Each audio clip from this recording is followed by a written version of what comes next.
Welcome back to Booze, Bros, and Cars, your favorite podcast about booze and cars, and we're your hosts. I'm Eric. I'm Mike. And I'm Nick. All right, so Carmelo will not be joining us tonight. He is feeling under the weather, so he kind of decided to bow out for tonight. So hopefully you feel better soon, buddy. Definitely want to get you back on the podcast here really soon. Um, And all right, so on to what we're going to be drinking tonight. So I have a couple of beers lined up. So one of them, I've already drank this one, but I'm actually really looking forward to drinking it again because it is really good. But it is Kentucky Pumpkin Bourbon Ale. It is Nice. really, really good beer. It's a 10% ABV beer. Really good, very pumpkiny. Not like pumpkin spice flavored. It's actually just pumpkin flavored, which is actually really freaking good. The second beer, Nick, I think you've had this one before, which is the Boulevard Proper Pour. So this is actually a 12.6% beer. It's a limited release beer. It is an imperial stout, double aged in Cabernet wine barrels and whiskey barrels. Yeah, So I think I did have that one before. yeah, I thought you mentioned that one once before, but I saw that one at number three. Of course, shout out to number three. Love that bottle shop. But saw it there, and I was like, you know what? Let me grab a bottle. It just tasted really freaking good. So let's try that tonight. See what how it is. Nice. Mike, what do you got? So got a couple different things. Starting off with some bourbon again with my stones in there. Got the what am I doing tonight? Woodford, I think, just regular Woodford. I got a new Nice. shirt at the beer fest I was at, so my other beer is bourbon. So starting off with that one, Nice. and then my beer of choice tonight, sticking with the bourbon theme, is actually a bourbon barrel porter from Three Daughters. It's part of their small batch series that they do, a couple different things, but there's a description if anybody's interested. But it's 9.5, I think, 9.5% alcohol. I've had this beer in the past. They usually release it every single year. It's a really good beer, so excited to have one tonight. But Nice. Nick, That sounds what are you delicious. drinking? So I'll talk about my standby.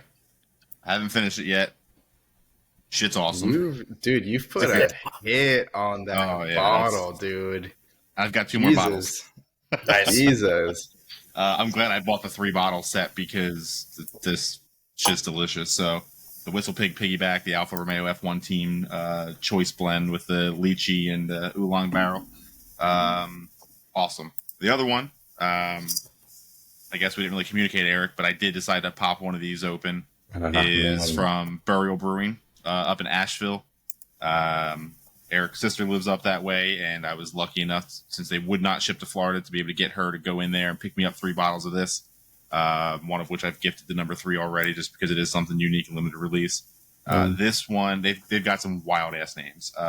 This one is called "And We Stray Further from Our Purpose Until It Becomes No More."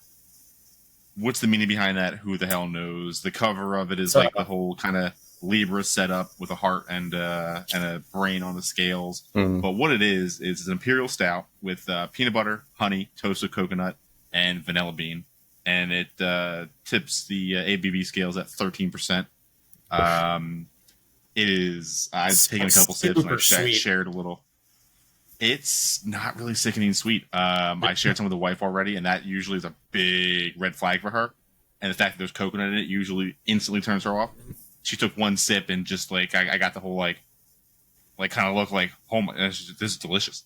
I've taken a couple sips. It is insanely smooth. It is not hot on the alcohol at all. It's not boozy at all whatsoever.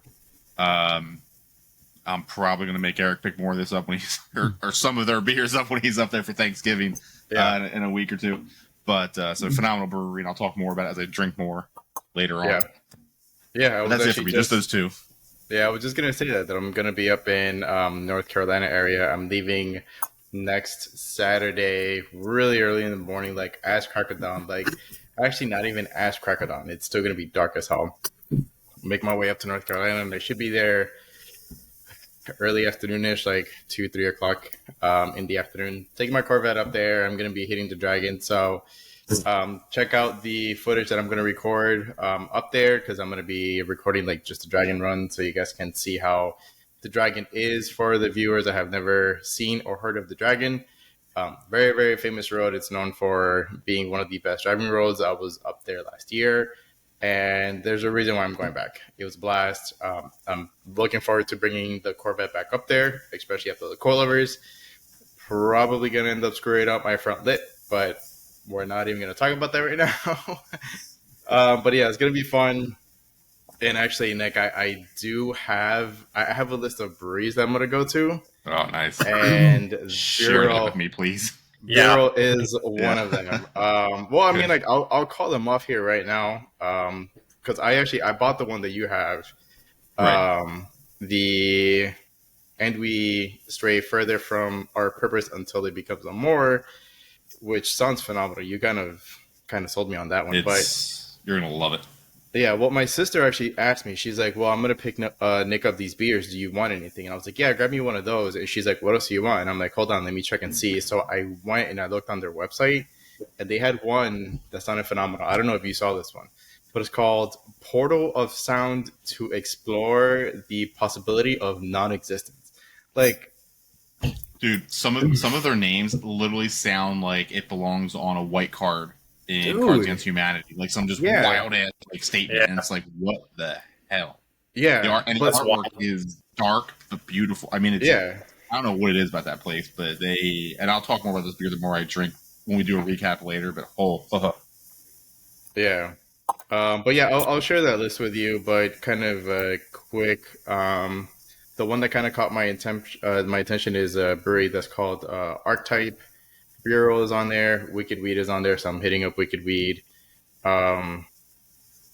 Sierra Nevada, I have to go there. And then there's a place that's called Burning Blush. Really cool place. I'll share all the stuff on our social media pages because Asheville area is just amazing, phenomenal. They have great beer, and I just love that area.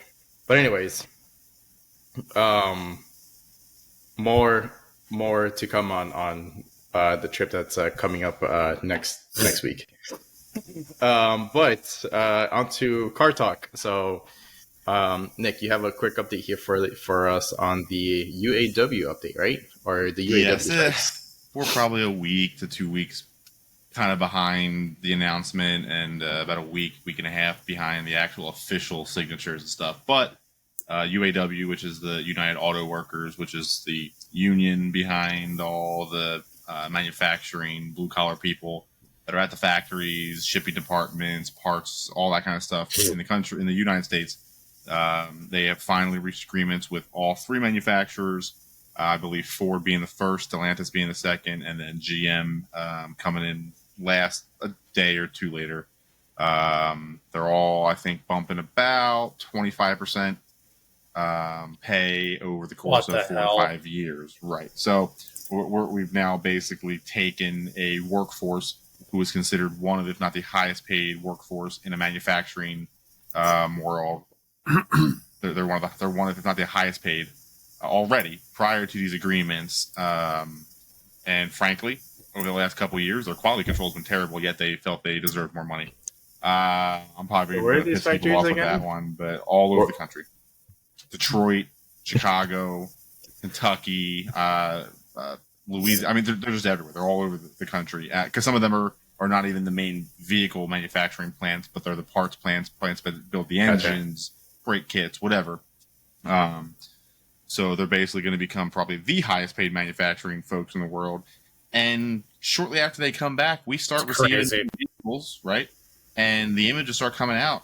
Not my dealership, but I saw one. A Raptor just hit the lot with the emblem all upside down. Yep, so not only are we going to pay them more money and make them even higher paid than they already were, they can't get their shit straight. So again, there's probably going to be at least a UAW person that'll watch this and get pissed off about it. But I don't care, because what they did is now going to heavily affect me and my family. That downstream effect, and it's going to affect the consumers because the costs are going to go up again. So they're going to just hurt the American people for whatever small handful of them got a little bit better of an income for the questionable job some of them do. So that's kind of where we're at there. It's a bit of my opinion that I shouldn't have shared probably as strong as I did, but whatever. It is what it is. But it's over. The vehicle market right now too. I mean, it's just like prices aren't coming down. It's just not getting better. And everybody's like, oh, dealerships are making more money than ever. This, that. That's. I mean, do we want to make a profit? Absolutely. Do we want reasons like this to increase costs and stuff? Because what happens is, the MSRPs go up, but the costs go up even more, higher percentage. The margin shrinks. So all in all, it's just bad for everybody all the way around when this kind of stuff happens. So, I mean, it kind of is what it is, but we're going to have to just deal with it, move forward, and hopefully, this country and the manufacturers do what they can to remove the unions and find new workforces. People are out there that need jobs. Train them, pay them appropriately, respect them, and keep the unions to the curb. That's where I'm at. Jimmy Hoffa. There's a reason I haven't found him yet.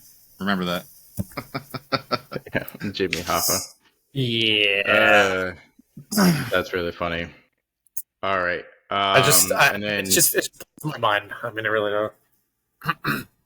Yeah, I mean, it kind of does. I mean, like Nick said, they're like one of the highest paid industries, or that's actually out there, and the quality control has been going down, so it doesn't make any sense. That's the question is like, what kind of precedent? I mean, this is not a new thing. This has happened years over years, but like, what kind of precedent are we setting now? It's like quality control's going down, and all of a sudden you just all don't want to go to work, and you demand more money, so we'll just pay. Like, hey, collectively, you guys are doing an okay job, but kind of also a shit job. We're going to pay you more money now. Yeah. Like, a lot more. Like, and you're gonna work money. Less. I think part of the agreement. I mean, they were pushing for a 32-hour work week. I don't know if that part got passed. I haven't really looked into it that closely after it's been signed. That's so ridiculous. Done. But apparently the 40 hours a week was too much for them. They couldn't handle it. Okay, Boomer, great, cool. So here we are, trying to fix their issues as their issues get to the dealership lots. So. Yeah. Way to go, UAW. I kind of want to see pictures of that Raptor with the badging upside down and see who actually allowed that to go through. I can find them for you. Oh my god, that's so ridiculous. Anyways, pretty funny. On to more slightly kind of ridiculous news here. But apparently, actually, Mike, I'll let you kind of take over this one with a manufacturer that actually hit a new world record. Oh, okay. So there's this is kind of a hot topic right now. The car news has been circulating basically all week about Rimac. Saying that right, Rimac. Mm-hmm. So for anybody that's watching and they don't know Rimac, they're basically a electric car manufacturer, but they're doing nothing but hypercar, supercar-esque vehicles. They're also a major battery trucks. Maker as well. They've got the trucks, they've got the SUVs and stuff as well, but they, big battery manufacturer. But their Navara, which is their hypercar, that's coming out of the market. Which, by the way, I don't know if you guys have ever seen any of the metrics for this thing. It's stupid. Equivalent to 1,900 horsepower, 23 newton meters of torque, 1.740 to 60 time. 8.25 second quarter mile time, 258 mile per hour top speed. It's just wild, but we're talking about an electric car. So the buzz right now is that they just did hit a Guinness World Book of Records best for driving a car in reverse. I would love to know the name of the guy that did it. We could probably look that up and link it in here somewhere. You got some big cojones. 171 miles an hour in reverse, and there's a video of him doing it, and it's absolutely insane.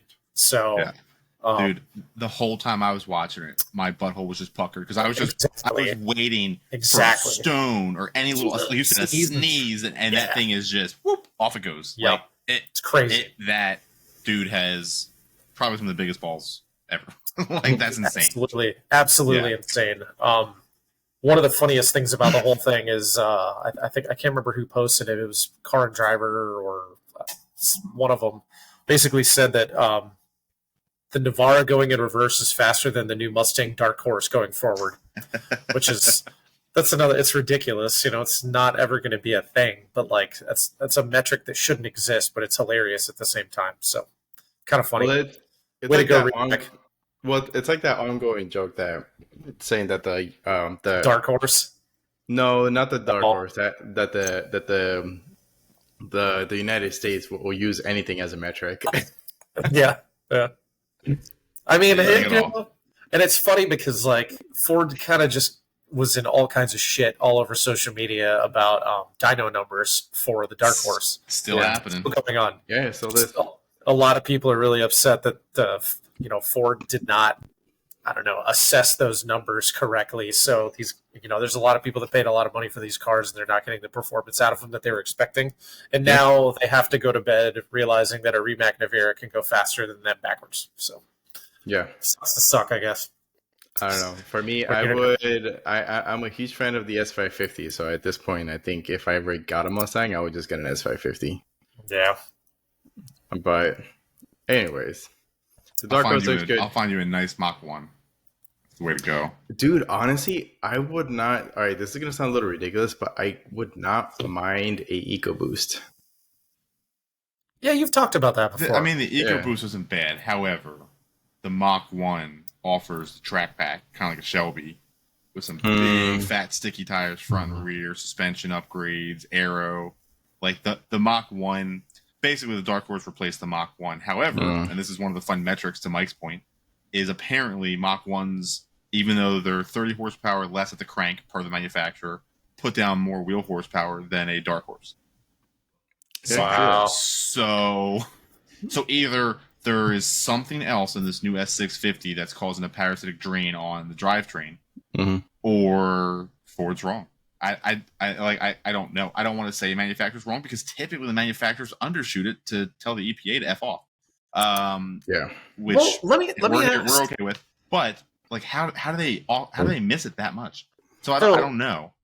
How much changed with the engine? I mean, it's still a 5-liter. It's still the Coyote. It's still a 5-liter. The GT is still a Coyote. I think it's a Gen 4 Coyote now. And then the Dark Horse over top of the GT basically has some basic modifications. One of the big ones is the dual. I want to say the GT doesn't have this. I think it's only the Dark Horse stock is the dual intake.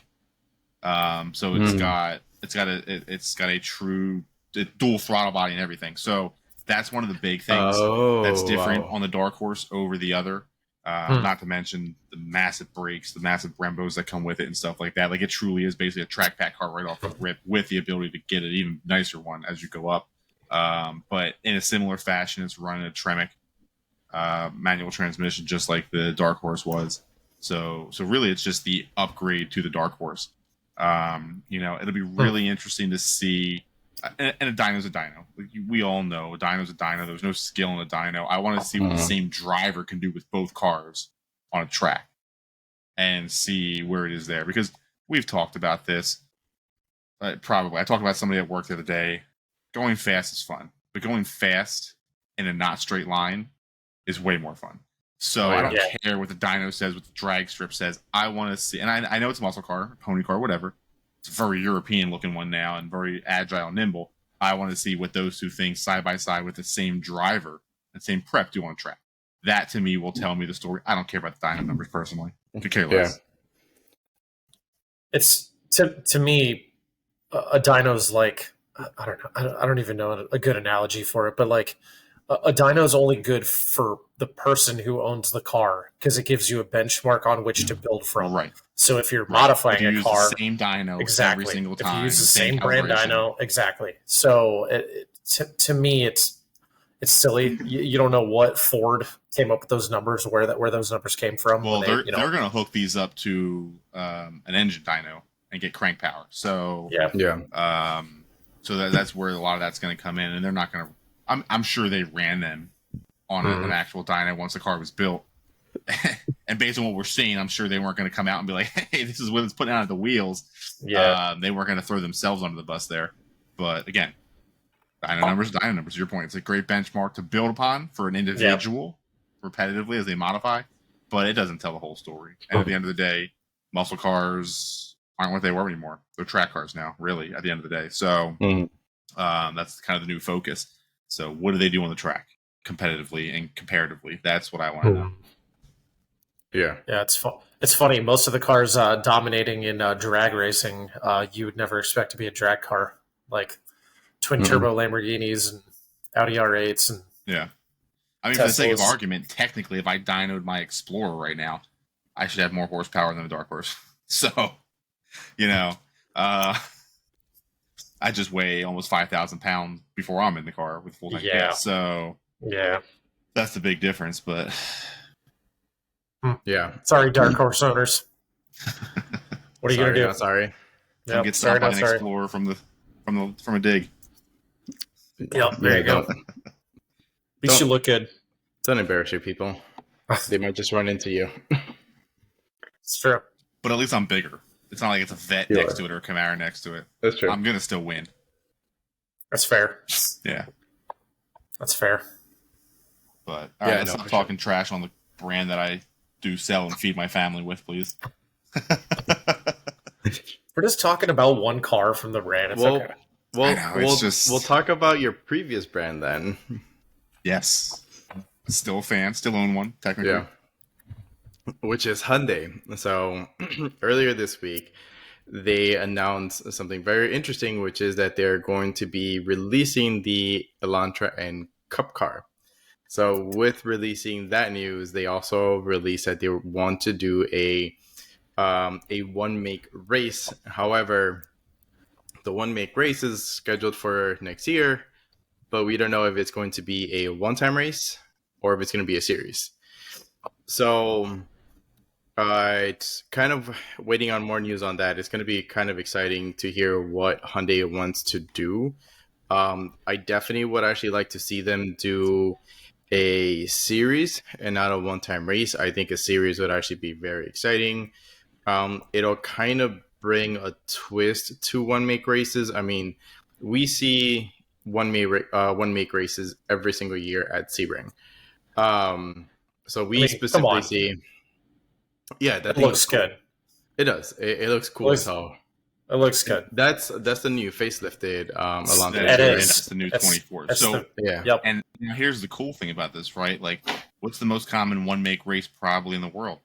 Miata. Well, right? there's two. So yes, you are right. The Miata, but we see one every single year, which is the GT3 Porsche Cup race. GT3 Cup. Yep. Right. So you're right. So that's probably actually the most race technically, but not from a grassroots level. You know what I mean?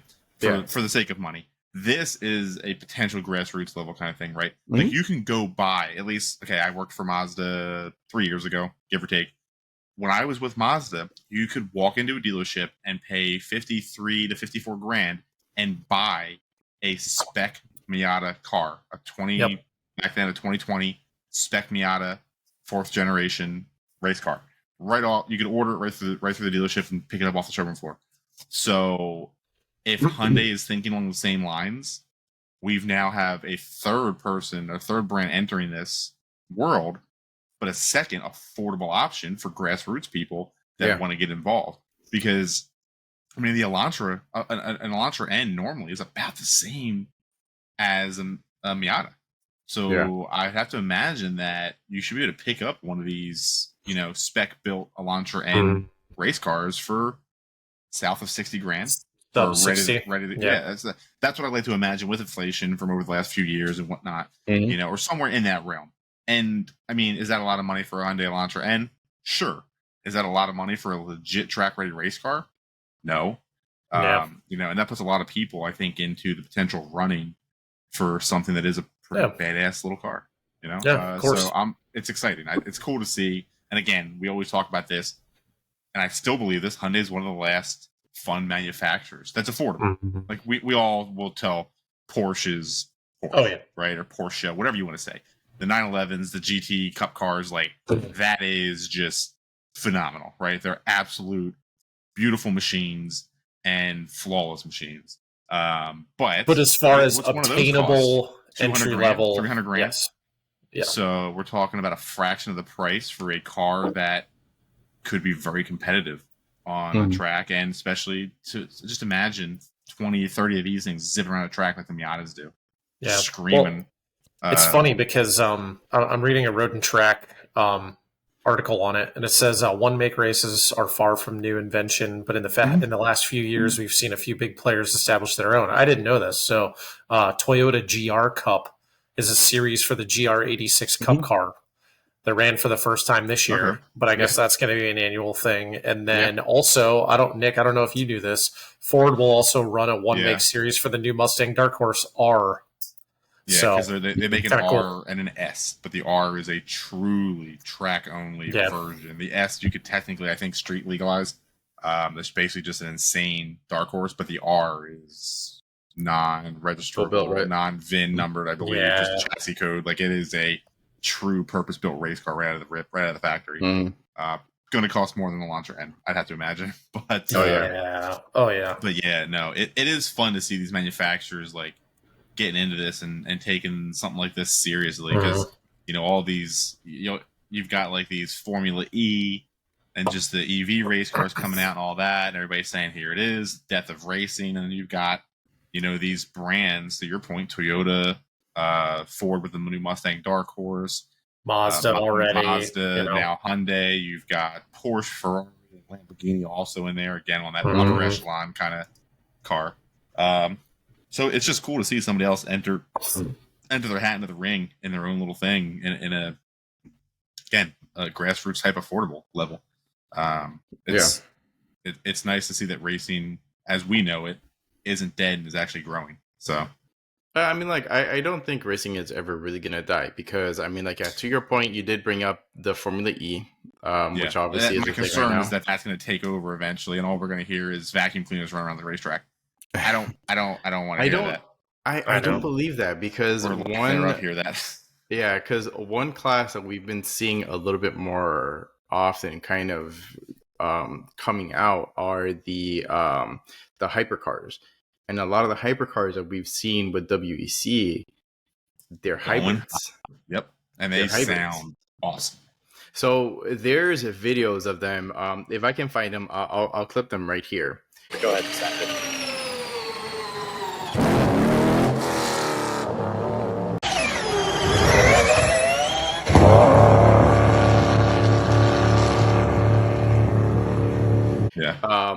But they are, when you hear them rolling off the pit, they're very, very, very quiet, which they kind of sound kind of weird, because I mean, like, a race car, it's like a UFO, quiet, it's weird. But then as soon as it gets a certain distance away from like the actual pit workers, engine turns on, and it's glorious. There was a video just the other day with the Toyota, Porsche, and then the king of them all still, the Cadillac. That thing, when that thing fires up, it just sounds like an absolute monster awakening, and it is pretty glorious. And we've discussed this in the past. For anybody that is paying attention, we are not EV fans. They're fast. None of us are ready to jump on that bandwagon, but we do like hybridization. Some of the fastest cars in the world are hybrids. Ignoring the Remax and the stuff, and the guys are just purely pushing for these crazy top speeds. Like, oh my God, you can go this fast in this little bit of time. Sure. But you can do it twice before your battery's dead. So, like, that's not impressive to me at the end of the day. It's not repetitively, able to be completed, where these hybrids dump a little gas in them and off they go again. Yeah. So I think that is where IMSA is probably going to go soon, because WEC has already proven that's the way. And those the hybrid pits, or the hybrid, paddocks are badass. Before the lights and everything, and like a note on that, and like I agree with you. Like I do think that this is like the future of racing in a very, very soon time frame. I don't think we're talking 10 years from now. We're talking a couple years down the road. I think that's going to be the direction. Yeah, maybe but 5-ish. And to Nick's point, none of us are hybrid fans, or I'm sorry, none of us are full electric fans, but the hybrid drivetrains do offer like a lot of good benefits, right? It does save fuel at the end of the day, but it also elevates the car 100%. Yeah. it just makes a faster car, and you're saving fuel along the way. But it makes a faster car. It makes a more interesting race. So I can see that. We will never deny that electric motors produce insane torque instantly. 100%. And that's where that joint just works beautifully, because now we've got the sound, the power from the ICE engine, the torque and the pep and the quickness from the electric engine. But because of the traditional engine in there, it can just keep going with just refuels. Yeah. So you don't have to worry about swapping battery packs or platforms or hydrogen tanks, or you just dump some more gas in it and off it rockets again. And that, and you know, this kind of comes back to most of these manufacturers are doing these things to test for future production cars. So seeing some of these guys, like we already know Porsche makes a hybrid supercar, the 918. I think I said Toyota was the other one. I don't know of anything that they have that is like the Trio hybrid-esque. You have I'm sorry, it's not called the Trio. It's the Holy Trilogy, which is the McLaren, the P1, the LaFerrari, and the 918. They're all hybrid. Was the P1 a hybrid? Mm-hmm. I sadly wasn't sure about that. I know the P1 and the LaFerrari, and I thought there was something else in the mix when the guys were running over on Top Gear for a while, or whatever show they were on, they were doing it. But either way, the hybridization's wild. But yeah, it is. It's nice to see some manufacturers have already been doing it in production cars, and some people that you may not have expected, like Cadillac, are playing with it on the race cars. So we're probably, are we going to see a CT5V Blackwing with a supercharged V8 and hybridization to the wheels? I hope so. That'd be kind of cool. I hope so. You know, at that point, okay, give me your 10-speed automatic transmission and dump the 6-speed because you can't work that into hybridization. That's still going to be a badass car. Well, still out of my budget. Maybe a CT4V Blackwing in hybridization I can afford, but that's still a badass ride. So yeah, and I mean, to your point, like we are seeing more production vehicles coming out with hybridization systems in their built into them. One car in specific, which I'm interested to see if it's actually going to be utilized for racing, because as of right now, it's actually banned by the SCCA to race in any race series, which is the Corvette E-Ray. Like I saw a video recently of what was her name? Amelia Hartford. She shout out to her. She actually came out in the Gran Turismo movie. I pointed her out to you guys. Mike made a really funny joke asking if I follow her on OF, and I'm like, no, bro. Like she's a huge YouTuber, so she's kind of cool. But she was actually able to drive one, and I was impressed because I didn't really. I mean, obviously, like it should have hit me, but the E-Ray is all-wheel drive. Wasn't she the one doing all-wheel drive burnouts? Yeah, that's her. Right? Yeah. So she released that video like within the last couple of months, and I saw it, and I was like mind blown. I was like, I didn't know that the E-Ray was all-wheel drive, but it makes sense that it is. But very cool video of her kind of driving that thing. So I mean, you know what? Maybe Cadillac kind of took that technology from the E-Ray, applied it to their race car, because it's still a GM product, right? And maybe we talk about the E-Ray, but we don't know. I mean, there's a lot of speculation. I don't know that anything's come out concrete on the new ZR1. We could see that technology on the ZR1 because we're talking about a twin turbo V8. Yeah, there's a chance we could see that Cadillac prototype hybridization system on something like the ZR1, because they're talking about insane performance and speed and power out of this thing with an internal combustion engine. So can you imagine? Like twin turbo V8, I mean, would be putting probably, I mean, from the factory, maybe 700-800, and then you couple of electric motors in the front. I think the rumors are like 1,000 horsepower is what they're saying. So oh my God. that knowing now we all know you can take a factory LS or LT engine, boost it, and get well over 1,000 horsepower. But the factory's not going to do that out of the rip and give you a warranty.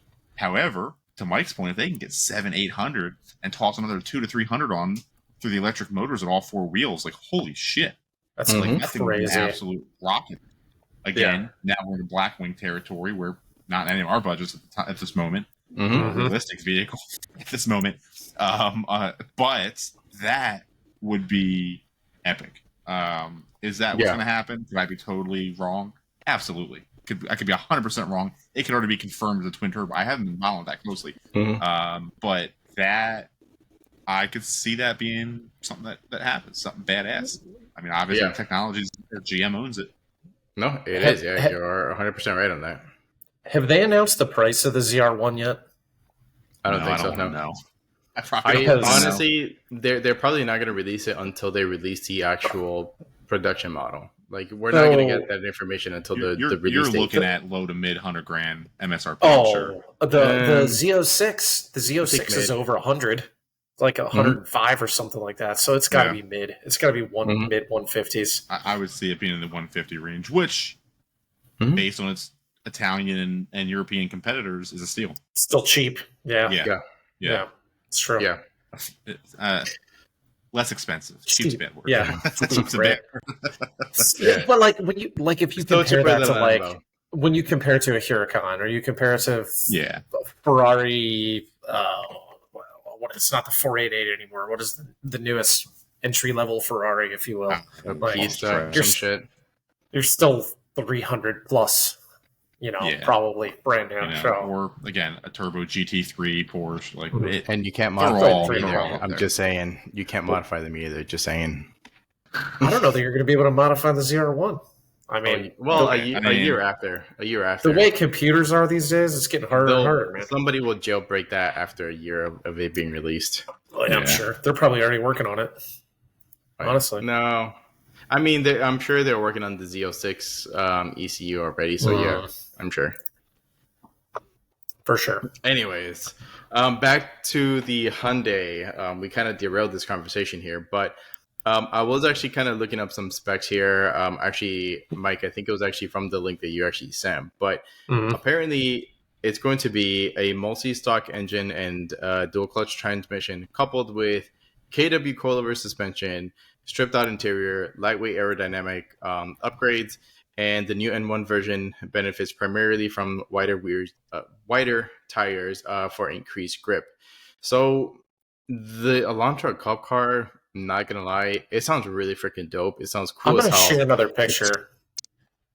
Especially look at how cool that looks, man. Come on. Yeah, I know. And I mean, we've been lucky enough to see the non-facelifted version of this car race and see it in the pits and see it in person up close. So obviously this one's just a little tweaked, but I mean, these things rip.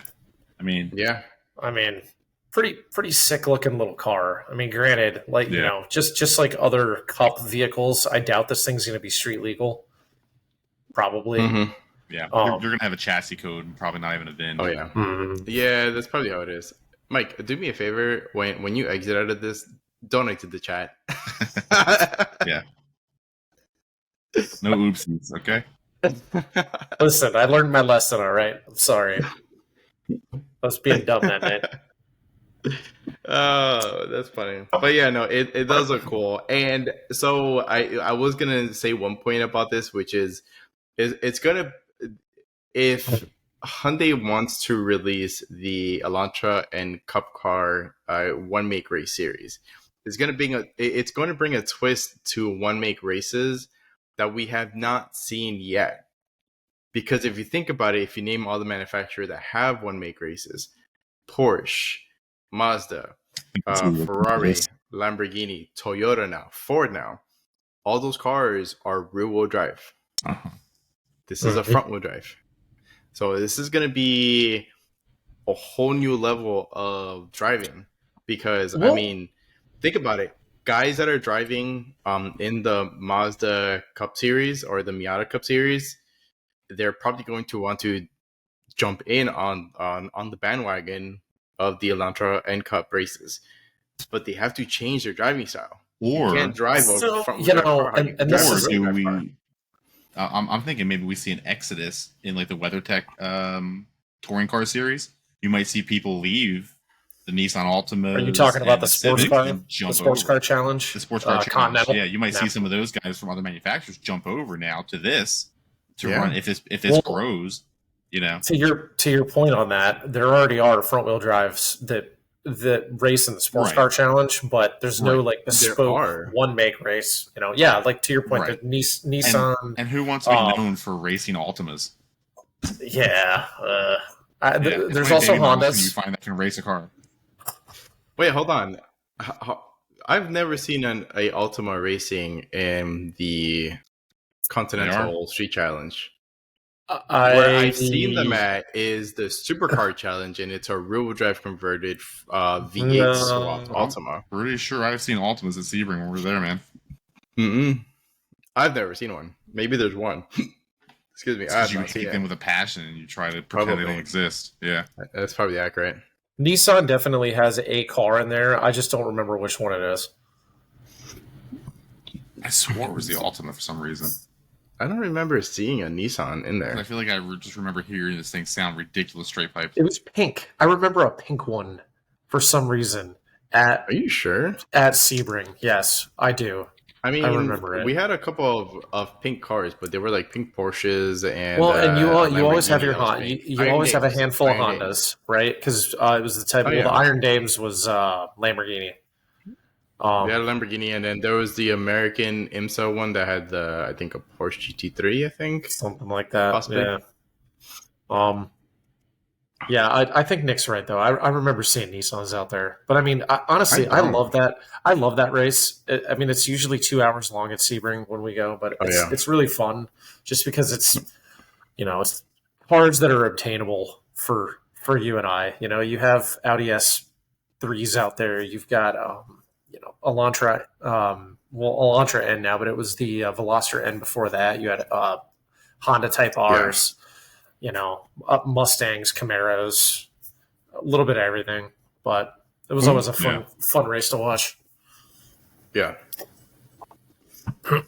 Yeah, I was trying to do a quick search, and it looks like Ultimas maybe haven't run since 17 or 18.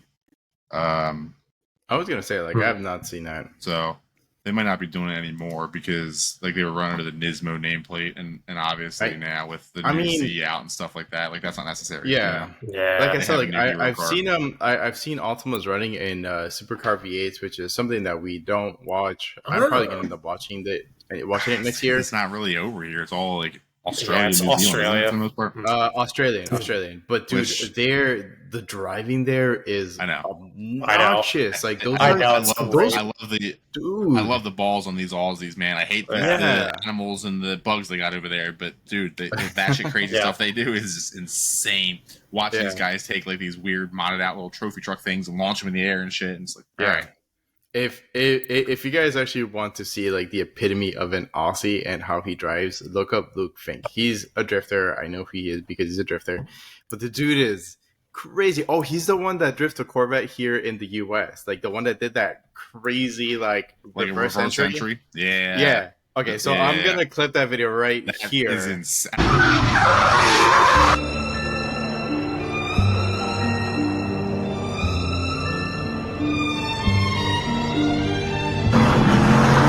And I don't follow drifting nearly that closely. That is insane. I see that video pop up all the time, and I watch it every single time it pops up. Dude, it's nuts. It's the blue one though. That dude is exactly. Yep. That dude is an animal, man. He is crazy. I mean, you have to talk about Mike as well. Mad Mike. He's not from Australia. Mike. He's a Kiwi. I think he's a Kiwi. He's a Kiwi. He's from New Zealand. Yeah. Oh, when do you see? Yeah, New Zealand.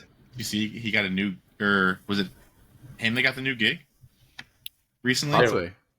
I'd be surprised. I thought it was Mad Mike. Yeah, he's been doing a lot of stuff recently. No, shit. What's the one show with over there with the two guys? It's Moog and somebody else. Was it Moog and something? Oh, Mighty Car Mods. That's another thing we can talk about tonight. Actually, no, it's the Mighty. It's the Mighty Car Mods guy. Just got a Top deal Gear to Australia to Top Gear. Yeah. Yep. Yeah. Top Gear Australia. Oh, really? Yeah, that's pretty cool. Oh, that's a big step for him. Yeah. Nice. Oh yeah, huge. Okay. But they're as grassroots as it comes too. I mean, they literally had a YouTube channel where they were just wrenching on garbage for the first couple of years, and then they started doing all these crazy builds and stuff. That's a cool show. Mm-hmm.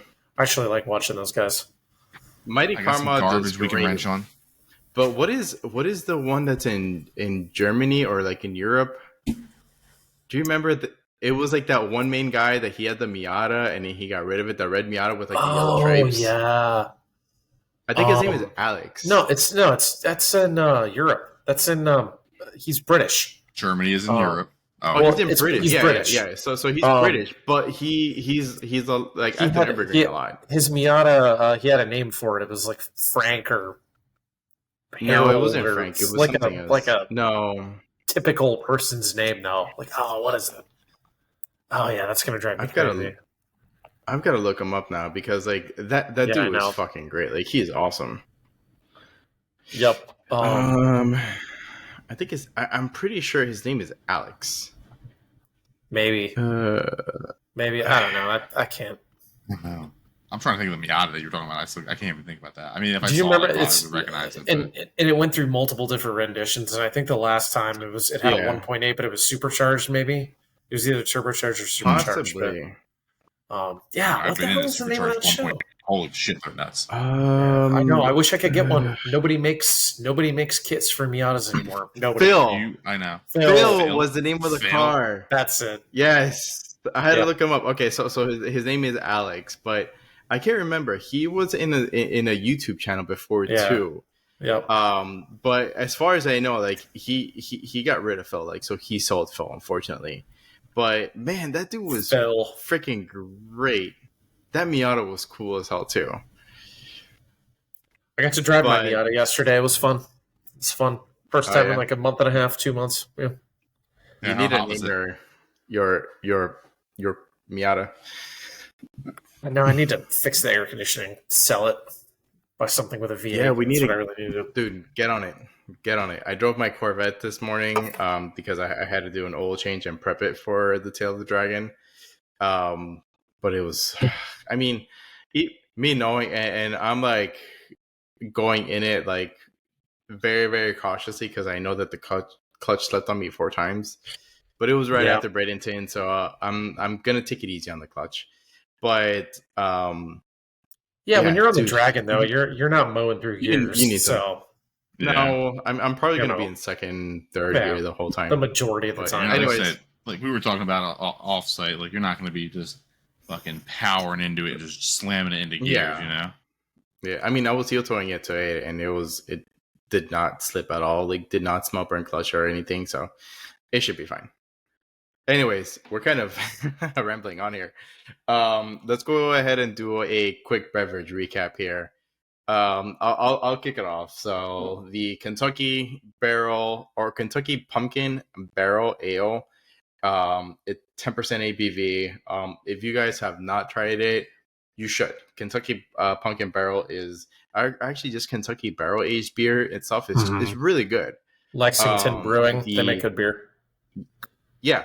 Lexington. The Pumpkin Barrel Ale kind of takes it from like your normal level, takes it to a whole new level because it's like a very fall tasting beer because you have like that pumpkin taste. It's not like heavy or strong. It's just very subtle and there. But it's really good. I love the beer. It's freaking phenomenal. Actually, the first time that I drank it was at number 3, and then I saw this I think I saw that at Total Wine, and I got that. But really good. Haven't tried it. Definitely try it. Second beer, Boulevard Brewing Company. I just tapped into that one. The Proper Pour. It is very interesting tasting. It is really good.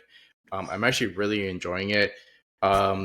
It's got a very, very strong boozy taste to it. I'm not against it. I actually really like it. It's really, really good. Nick, I don't know if you agree with me or not from the last time that you drank it, but it is a pretty boozy beer. Mhm. I Which one was remember it? trying it I last can't- year. I was but reading my bottle again. The Oh yeah, the Proper Pour. yeah.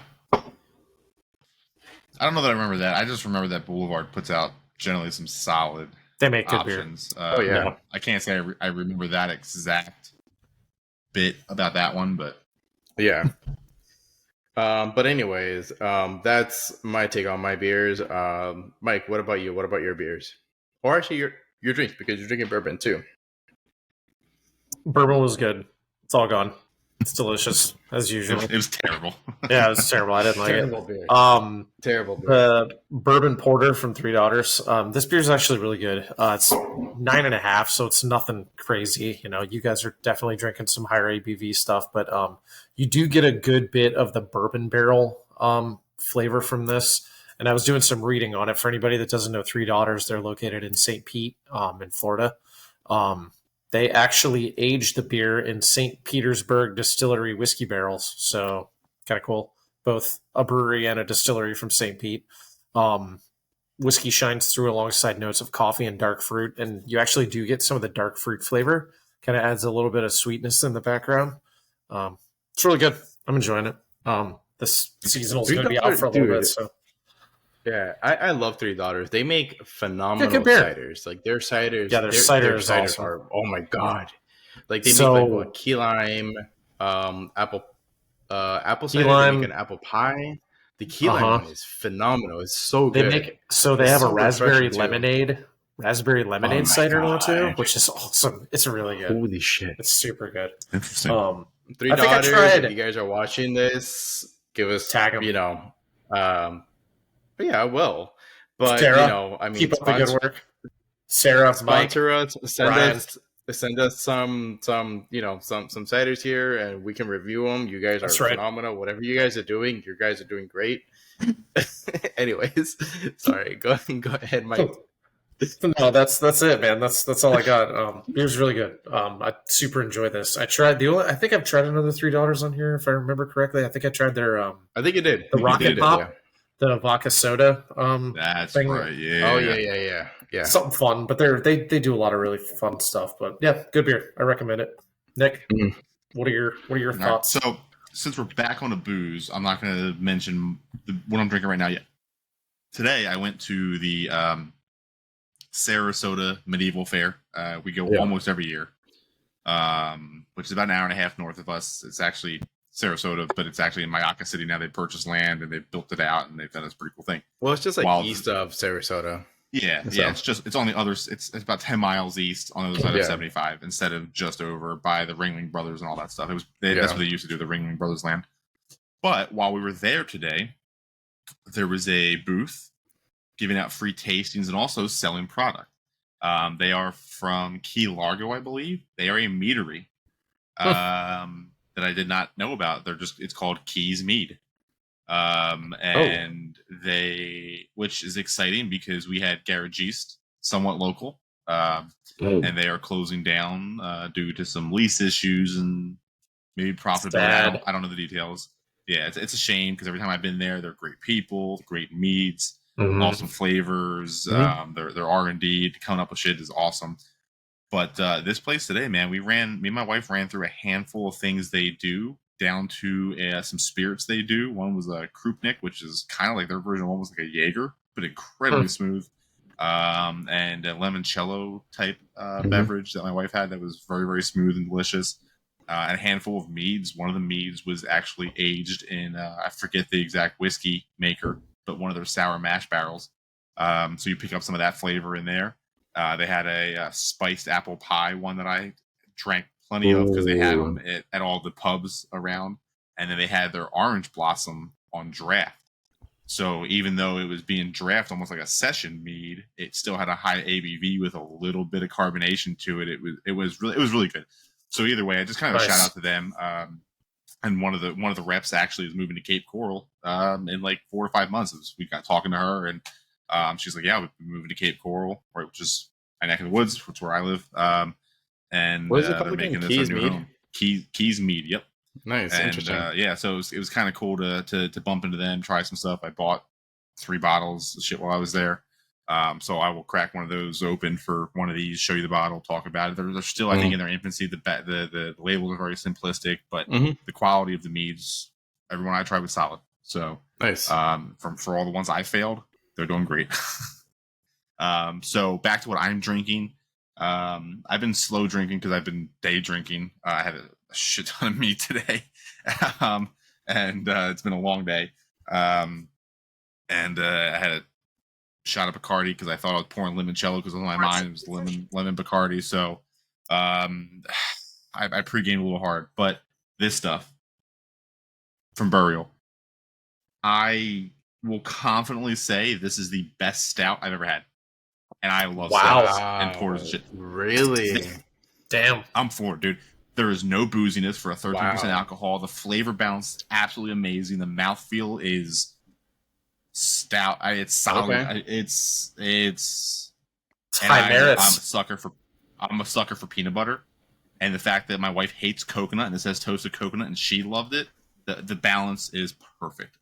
This stuff is insane. So again, I love my ports and my stouts, and I think this is probably the best stout I've ever had. Damn, especially on the bottle, not on tap. So that's something, man. You're talking big game, man. Because here's the thing: like, I'm obviously, like I mentioned earlier, and actually you mentioned earlier too. I'm going there next week, so I like my expectations for their beer literally just got bumped up a little bit higher because of what you just said. Like, dude, when I go to take a sip, they make my nose in the glass.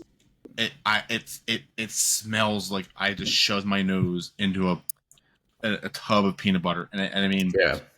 And then flavor, it's not sweet. It's just the balance is phenomenal, and again, the balance.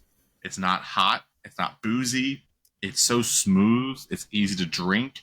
It's good and heavy. Nice. You can see it on the glass, like it's just leave some. Nice. Residual. We need to.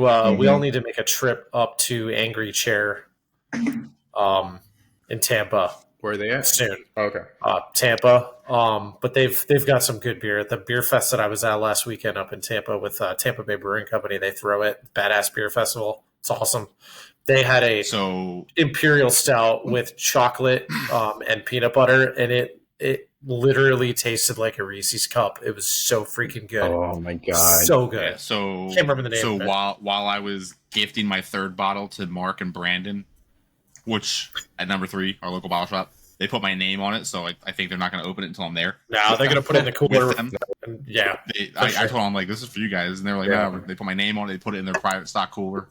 I'm gonna bring them some stuff, man. Like but while I was there. Because my wife and kids and Eric were still outside while I was trying to close my tab, and I got caught in a conversation with Mark, who is Brandon's dad. They're the 2 owners, and he was going off about how much he loved Tampa Bay Beer Fest, dude. He was. Oh, yeah. I know. I ran into Mark up there. Did you? Yeah, dude. He's like, you got to go next year. He's like, pay the extra for the VIP to get the bigger glass, like, and people will just pour. He's like, he said the problem is a lot of the volunteers that are working it don't work for the brewery. They don't know a lot of stuff, but they will just pour heavy, man. You got the big boy glass. He's like, go and buy the VIP pass. So looks like I'm going to try to go next year based on your recommendation, Mike. Is like he was talking it up so much. Remember that I know people. So before you go online and buy tickets, just talk to your boy here. But having heard you talk about it, and then Mark just rant and rave. Yeah, so it was just we've gone 2 years in a row. Tampa Bay Brewing Company is the one that they cultivate the beer fest, so they're the ones that are calling all these breweries, and it's not like anyone and their mother can come to it. Like they're pretty specific on who they invite. And they're selecting the breweries then 100%. And there were a lot of really, really good breweries there. We had a lot of awesome beer. I wish I would have taken more pictures, but that's my problem when I go to Beer Fest. No, they've got breweries from out of state too. So, really? Carmelo's not on tonight, but one of his favorite breweries is Drecker. Drecker was there. There was man. It would have been a low blow. It kind of would have been a low blow if you would have sent us pictures of you drinking Drecker beer. He would have been like, "Oh my god." Well, that was one of the ones that like only had volunteers pouring, and like they had a couple of good beers. But I will tell you this year there was a lot of really good imperial stouts, and there was a shit ton of like smoothie beers, like smoothie sours. Yeah, well, that's what they specialize in, I think. But that's just really growing, man. It was honestly like it was too much. Like every station I walked up, I tried I think it's one of those.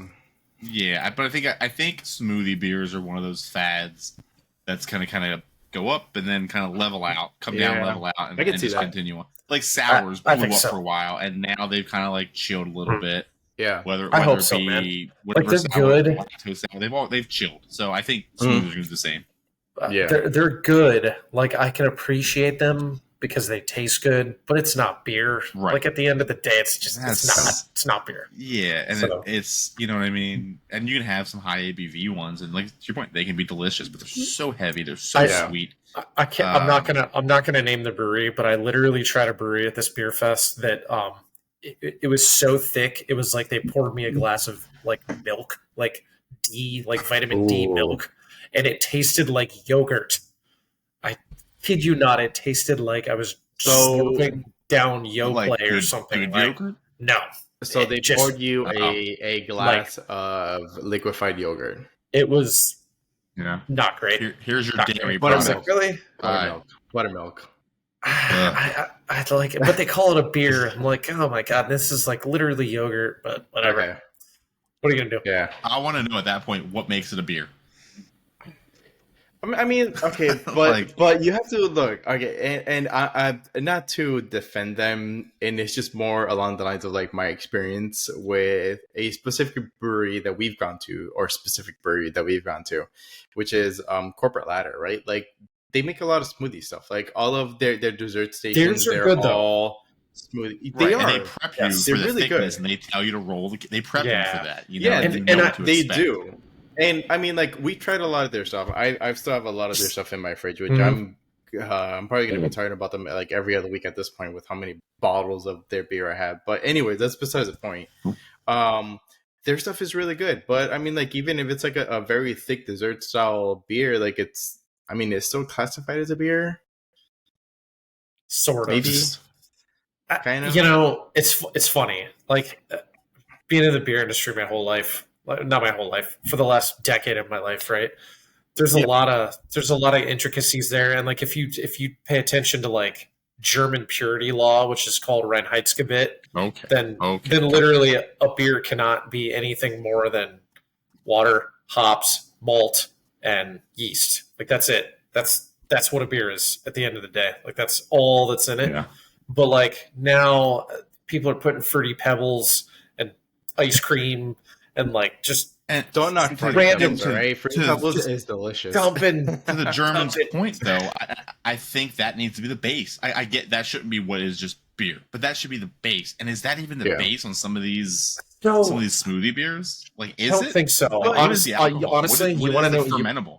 Do you want to know my opinion? The fermentable is sugar, and they're basically making a seltzer and then adding puree and I know when we were vanilla. At Corporate Ladder, you mentioned that theory, and I don't taste an underlying beer. You know what I mean? No. I don't taste the malt. I don't taste the hops. Well, and I think that's your point. I think they're sugar, or they're making almost like a grain alcohol of some sort on the background and just diluting it and adding flavor. Like I don't know. I'm curious. I'm intrigued, but I don't know that it's beer.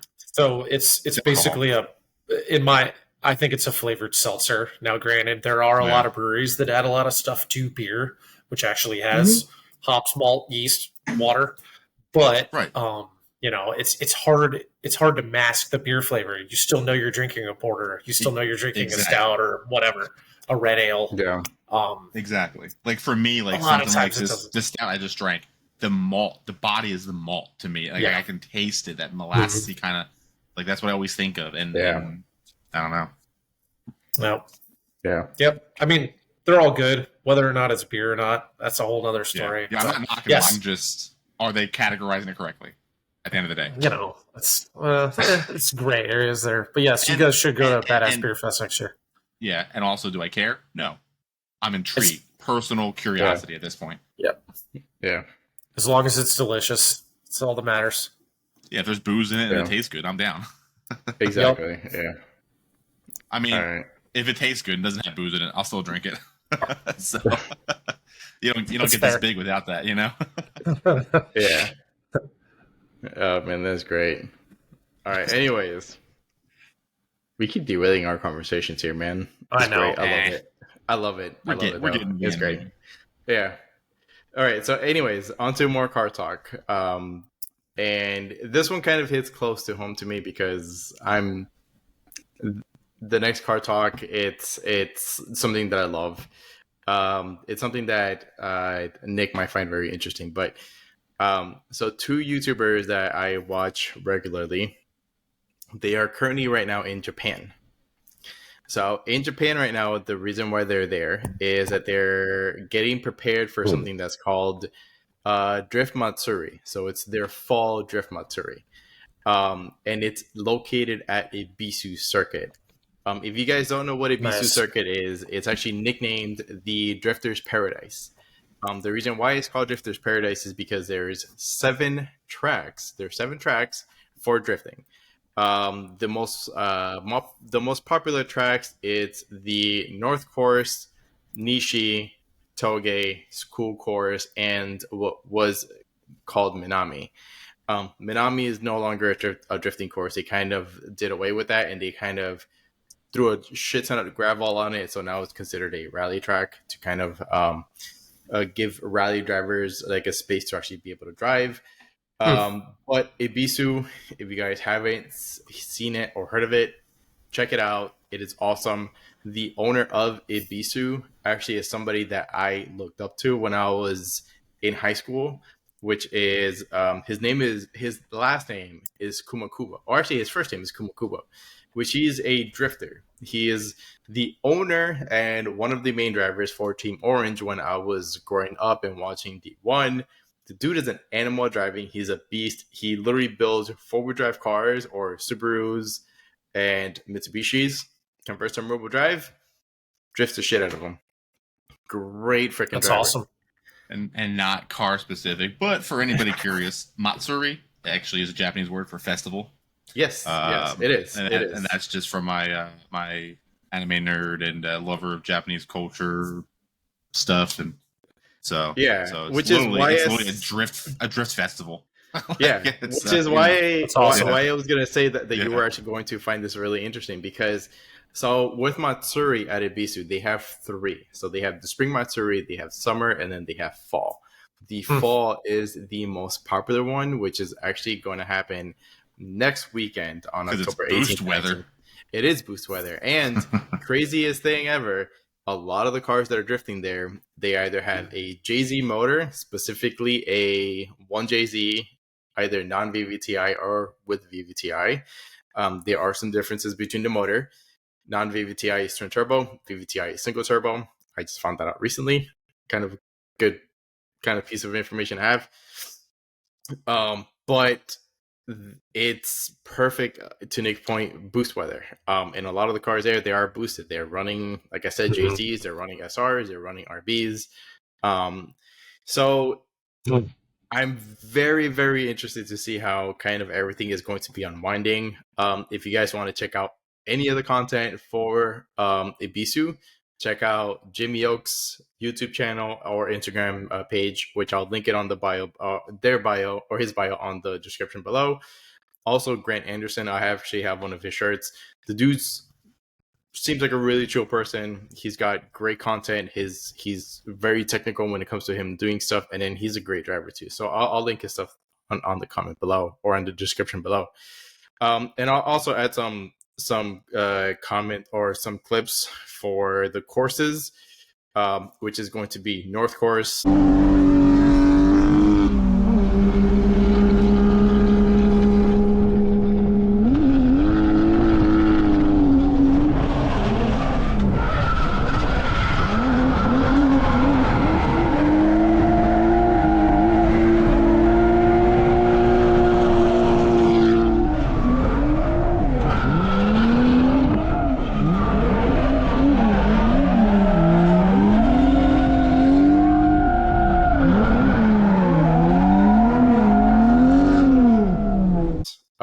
Nishi,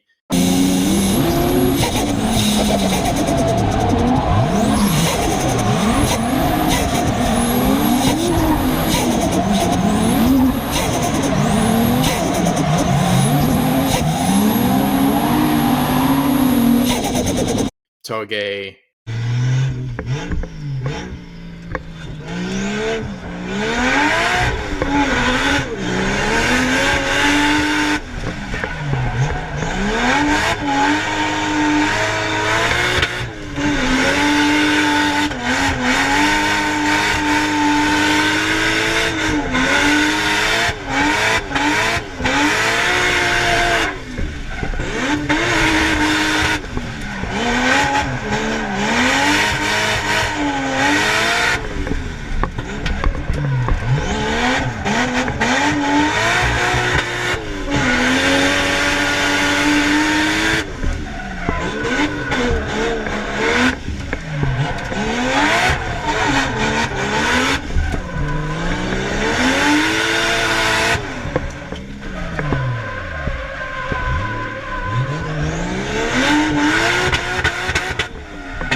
Course, and Minami.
I'll add clips of all of those courses on this podcast so you guys can actually see the layouts. They're insane. Probably one of my favorite ones is actually North Course, because if you guys are going to see that clip of Noriaro actually drifting on North Course right here.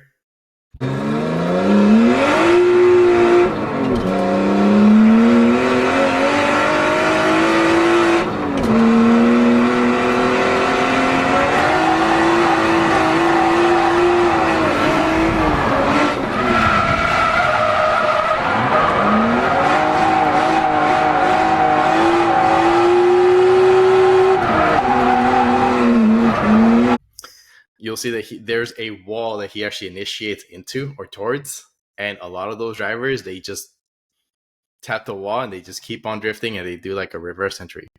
Screw them bumpers. Dude. You don't need bumpers. Replaceable.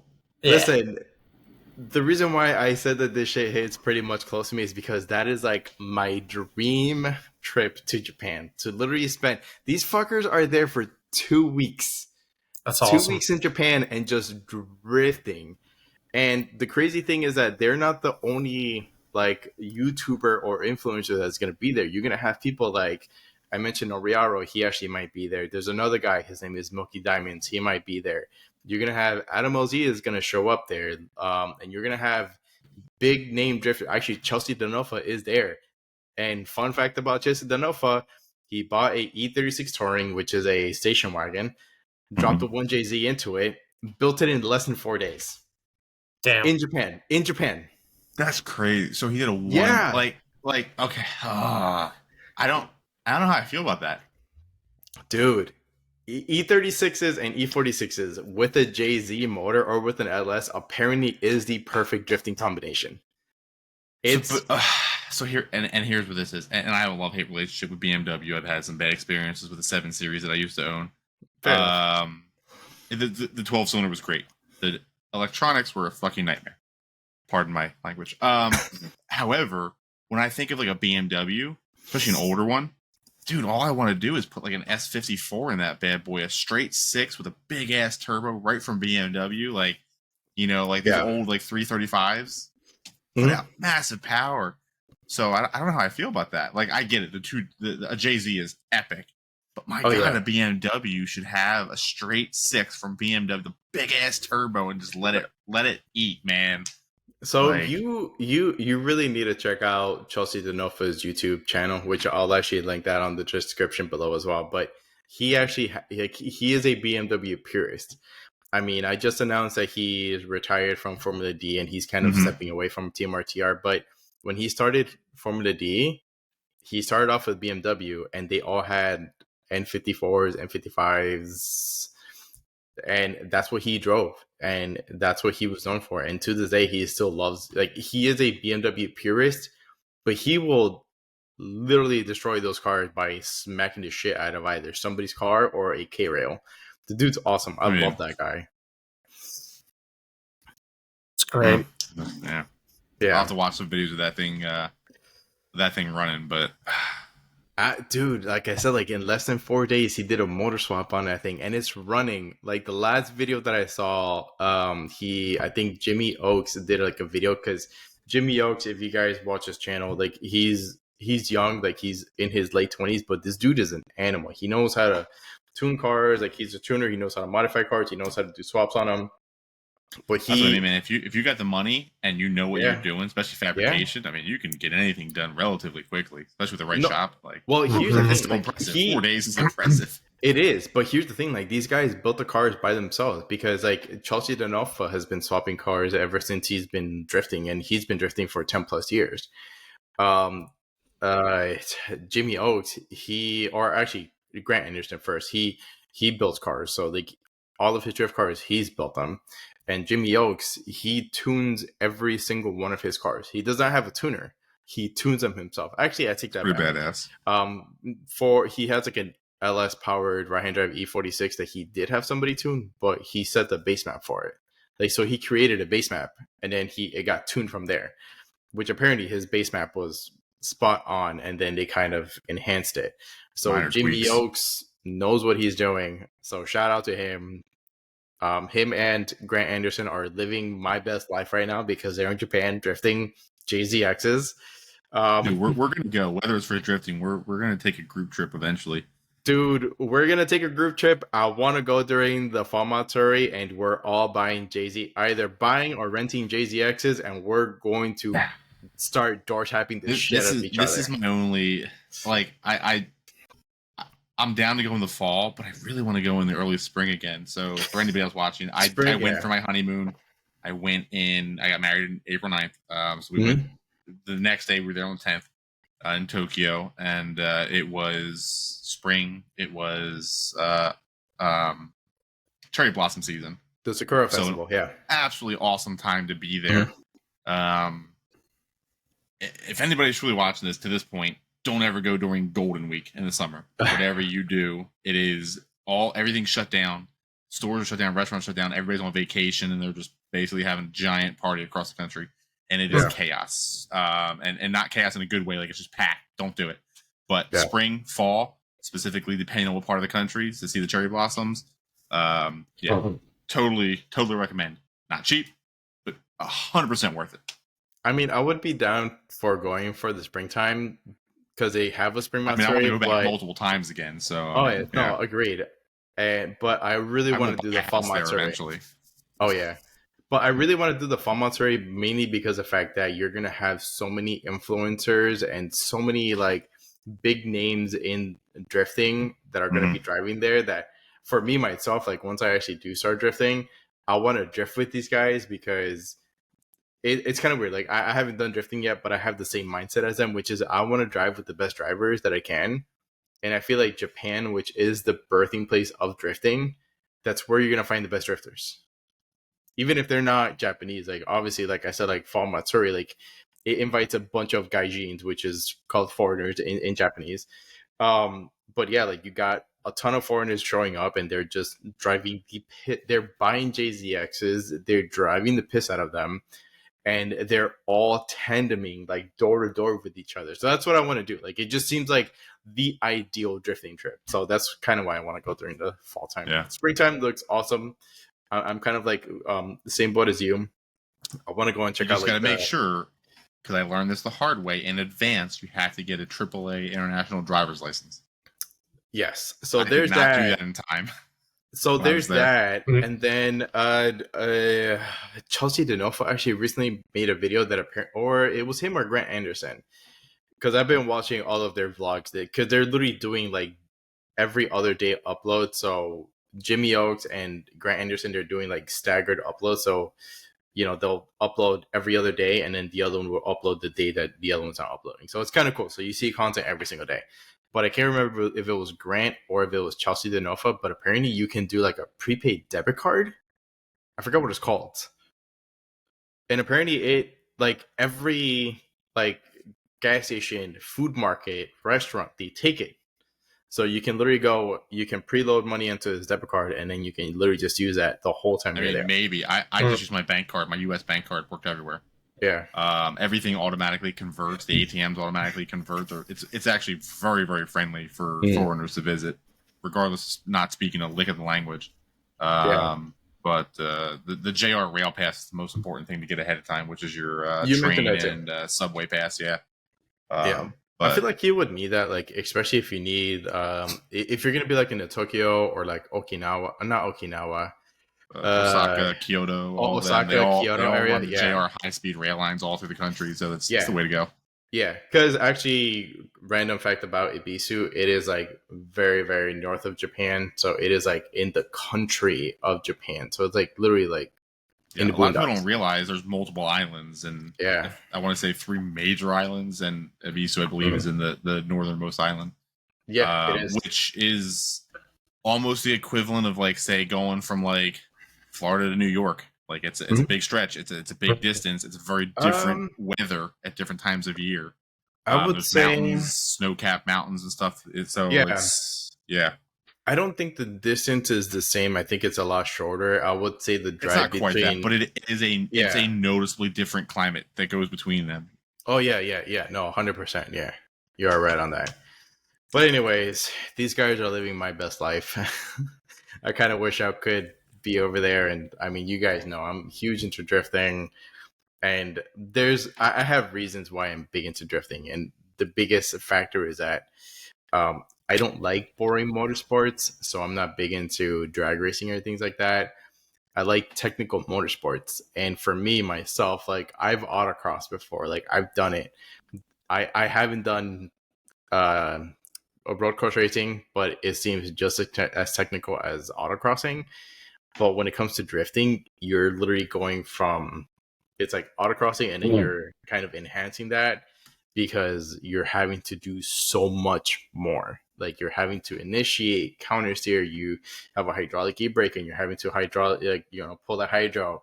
You're having a clutch kick, throttle. You have to left foot brake. Like it's so much. So like that's kind of why it kind of Just catches to my attention. give you an idea of the actual size. Holy Japan's run shit! I along the did side. Yeah, it is really not larger than think it you. was that It's bad. larger than most people realize. Yeah. Yeah. Oh wait, hold on. Give That's me a what she second. said. Damn, I've never heard that. That's a shame. Damn. Yeah. Right. Damn, Mike, good for you. What's that about? And on that note, And on that note, that's all the time that we have here for today. Thank you guys for listening. Thank you guys for watching. We appreciate all of you who view us, listen to us, and are subscribed to us. Again, thank you guys for watching. That's all the time that we have here for today. Don't forget to hit the like button, comment, share, subscribe. Also, don't forget to save your brews and hit the road responsibly.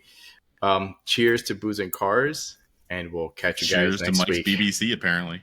Woo! Yes. Woo!